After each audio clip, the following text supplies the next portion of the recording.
इस्लामाबाद में चीनी महंगे दामों फरोख्त हो रही है, जबकि बाज़ दुकानों में तो चीनी दस्तयाब ही नहीं। मजीद जानते हैं डॉन न्यूज़ की नुमाइंदा रुखसाना खान से। रुखसाना, बताइएगा क्या कहना है खरीदारों का? जी बिल्कुल, इस वक्त चीनी की बात कर ली जाए तो हुकूमत की जानिब से चीनी की कीमत 172 रुपये फ़ी किलो मुकर्रर की गई है, जबकि आम मार्केट्स में चीनी जो है वो 190 से 200 रुपये फ़ी किलो में फ़रोख्त की जा रही है। इस वक्त हम अपारा मार्केट में मौजूद हैं और यहाँ पर चीनी महंगी फ़रोख्त की जा रही है। साथ ही साथ कुछ दुकानें ऐसी हैं जिनमें चीनी की किल्लत भी पैदा हो चुकी है, चीनी नायाब हो चुकी है। इस वक्त हमारे साथ शहरी भी मौजूद हैं, उनसे भी बात करेंगे। अच्छा बताइएगा, आप क्या कहना चाहेंगे? चीनी नायाब भी हो चुकी है, साथ ही साथ कीमतें भी बहुत ज़्यादा हो चुकी हैं। चीनी की तो मैडम एक तो कीमतें बहुत ज़्यादा हो गई हैं और एक हफ़्ता हो गया है, 1 वीक कि चीनी शॉर्ट है। मैंने इस्लामाबाद हर जगह चेक की है, यहाँ कहीं से नहीं मिली है। और चीनी हर घर की ज़रूरत है, सारी बात है, मुश्किल होता है गुजारा इसके बिना।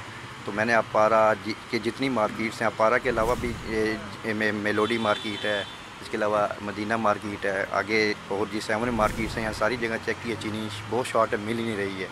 बहुत कोशिश की है और इतनी कोशिश के बाद मुझे खुद कल पिंडी से बहुत थोड़ी चीनी मिली है, 1-2 किलो, इससे ज़्यादा कोई दे ही नहीं रहा। बिल्कुल, शहरी काफ़ी शिकवा करते हुए दिखाई दे रहे हैं कि एक तो चीनी मार्केट्स में अवेलेबल ही नहीं है, दूसरा ये कि महंगे दामों जो है वो फ़रोख्त की जा रही है। साथ ही साथ शहरी हुकूमत से मुतालबा कर रहे हैं कि चीनी की दस्तयाबी यकीनी बनाई जाए और हुकूमत की जानिब से मुकर्रर करदा निर्ख पर भी अमल दरामद करवाया जाए। जी, रुखसाना खान अपडेट कर रही थी, आपका शुक्रिया।